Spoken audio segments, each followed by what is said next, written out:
नमस्कार दोस्तों, MST channel पे आपका स्वागत है। आज हम एक सीप और कौए से जुड़ी मोटिवेशनल कहानी पे बात करेंगे और जानेंगे कि कैसे घमंड किसी के विनाश का कारण बन जाता है। तो चलिए कहानी को शुरू करते हैं। चमकदार और कीमती सफेद रंग का मोती तो आपने देखा ही होगा। असली और सच्चे मोती की कीमत हजारों तक पहुंचती है। ये मोती सीप में से निकलता है। सीप समुद्र में होती है। सीप में रहने वाला कीड़ा यह कीमती मोती बनाता है। तो ये कहानी वास्तव में उसी सीप में रहने वाले कीड़े की है। इस कीड़े को खुद पर बड़ा घमंड था। वह समझता था कि उससे ज्यादा काम का कीड़ा संसार में कोई दूसरा नहीं है। रेशम का कीड़ा भी बड़े काम का होता है, मगर रेशम मोती जैसा कीमती तो होता नहीं। इसीलिए सीप वाले कीड़े को अपने आप पर बड़ा नाज था और हमेशा ही उसे इस बात का घमंड रहता था। एक दिन की बात है कि समुद्र में जबरदस्त ज्वार भाटा आया। लहरों में हलचल मच गई। सीप वाला कीड़ा अपनी चमकीली और रंग बिरंगी सीप के अंदर बंद रहकर समुद्र की गहराई में रहना पसंद करता था। वह इतना घमंडी था कि पानी के ऊपर आना भी अपना अपमान समझता था। मगर ज्वार भाटे ने उसे जबरदस्ती सतह की तरफ उछाल दिया। सतह पर आकर उसने अपनी चमकीली सीप की डिबिया के किवाड़ खोलकर ऊपर की इस दुनिया में झांका। अभी वह झांक ही रहा था कि समुद्र की एक ऊंची लहर ने उसे उठाकर रेत पर फेंक दिया। अब तो कीड़ा बहुत घबराया। खुद चलकर वह दोबारा पानी में नहीं जा सकता था, मगर समुद्र की लहरें उसे बार बार आकर छूती थीं। उसे बड़ा क्रोध आ रहा था कि पानी से दूर होने के बावजूद पानी उसे बार बार आकर छूता तो है, लेकिन लहर इतनी जोरदार नहीं आती कि उसे अपने साथ बहाकर समुद्र में ले जाती। समुद्र के किनारे उगे हुए पेड़ पर एक कौवा बहुत देर से उसकी बेबसी पर गौर कर रहा था। वह तेजी से उड़कर सीप के पास आ बैठा और अपनी नुकीली चोंच से सीप को ऊपर से खटखटाते हुए बोला, अरे कोई है अंदर, दरवाजा खोलो। कौन बदतमीज हमें परेशान कर रहा है?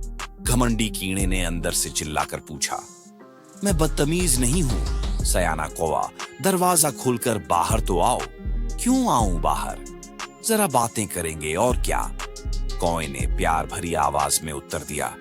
मैं तुम्हारी तरह बेकार हूं क्या? जाओ, मैं नहीं आता।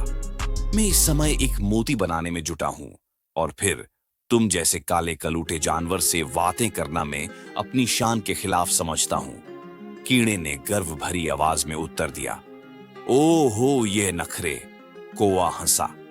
अरे भाई, मैं तुमसे समुद्र की तह के बारे में पूछना चाहता हूं और अपनी आजाद दुनिया के बारे में कुछ बताना चाहता हूं। क्यों?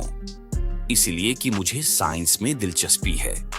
यूनिवर्सिटी की छत पर मेरा घोंसला है। क्योंकि मैं साइंस के प्रोफेसर का लेक्चर सुनता रहता हूं, इसलिए मुझे साइंस अच्छी लगती है। मैं चाहता हूं कि तुम मुझे समुद्र के बारे में बताओ कि वहां क्या होता है। क्या वहां फाख्ता और चिड़िया के अंडे भी होते हैं? क्या बकवास कर रहे हो? कीड़े ने झल्लाकर उत्तर दिया। कहीं समुद्र में चिड़िया और फाख्ता होती हैं? यही तो तुमसे मालूम करना चाहता हूं। बेकार के सवाल मत करो, घमंडी कीड़े ने अखड़ कर जवाब दिया। समुद्र में मेरे ही जैसी लाखों और करोड़ों सीपियां बिखरी हुई हैं, मगर मैं उन सबसे महान हूं, इसलिए कम दर्जे की सीपियों से बात नहीं करता। वहां रंग बिरंगी मछलियां हैं, अद्भुत पौधे हैं और बस। हाँ, मगर तुम जैसे बेवकूफ और मूर्ख जानवर वहां बिल्कुल नहीं हैं। मैं मूर्ख कहने का बुरा नहीं मानता, वैसे मैं मूर्ख नहीं हूं, मैं तो कौवा हूं, सयाना कौवा, कौए ने हंसकर कहा। मगर तुम इस कोठरी में बंद रहकर क्या कथा बांच रहे हो यार? बाहर आओ। यार, कीड़े ने नफरत से कहा। यह यार क्या होता है? तुम्हें बात करने की भी तमीज नहीं है, और तुम तो यूं बातें कर रहे हो जैसे तुम ही समुद्र के राजा हो। बेशक मैं मोती बनाता हूं और समुद्र मेरे ही वजह से मशहूर है, कीड़े ने उत्तर दिया।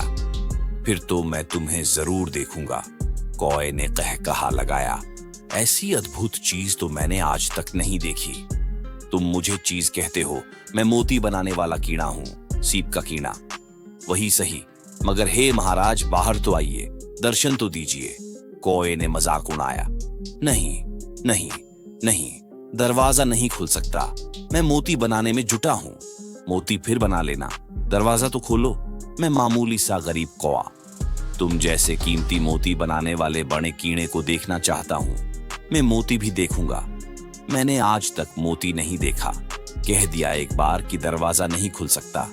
अगर तुम खुद को सयाना समझते हो तो दरवाजा खुद ही खोल लो। कीड़े ने व्यंग भरी हंसी से कहा, क्योंकि वह जानता था कि कौआ सीप का ढकना किसी तरह भी नहीं खोल सकता।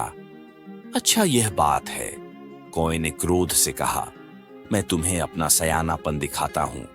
अब जो कुछ भी होगा उसका दोष मुझे मत देना। इतना कहकर कौए ने जल्दी से सीप को अपनी चोंच में पकड़ा और फिर एकदम उड़ गया। ऊंचा और ऊंचा, बहुत ही ऊंचा। जल्द ही वह उस जगह पहुंच गया जहां कठोर चट्टानें थीं।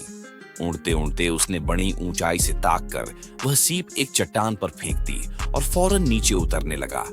सीप चट्टान से टकराकर चूर चूर हो गई।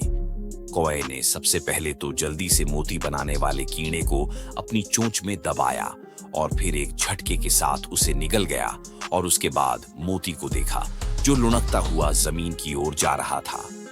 उसके देखते देखते मोती चट्टान से लुढ़क कर धड़ाम से गाय के गोबर में जाकर धंस गया और कौआ खूबसूरत तथा कीमती मोती का यह अंजाम देखकर मजे से कांव कांव कांव करता हुआ फिर से हवा में ऊंचा और ऊंचा उड़ने लगा। इस कहानी का निष्कर्ष यह है कि घमंड और आत्ममोह व्यक्ति को अंततः विनाश की ओर ले जाता है। सीप का कीड़ा अपने मोती बनाने की कला पर इतना अभिमानी था कि उसने दूसरों को तुच्छ समझा और मदद करने वाले कौए का भी मजाक उड़ाया, पर उसका घमंड ही उसके पतन का कारण बना। न केवल वह मारा गया बल्कि उसका कीमती मोती भी किसी काम का न रहा। यह सिखाता है कि विनम्रता और खुलेपन के बिना ज्ञान, कला या प्रतिभा भी व्यर्थ हो सकती है।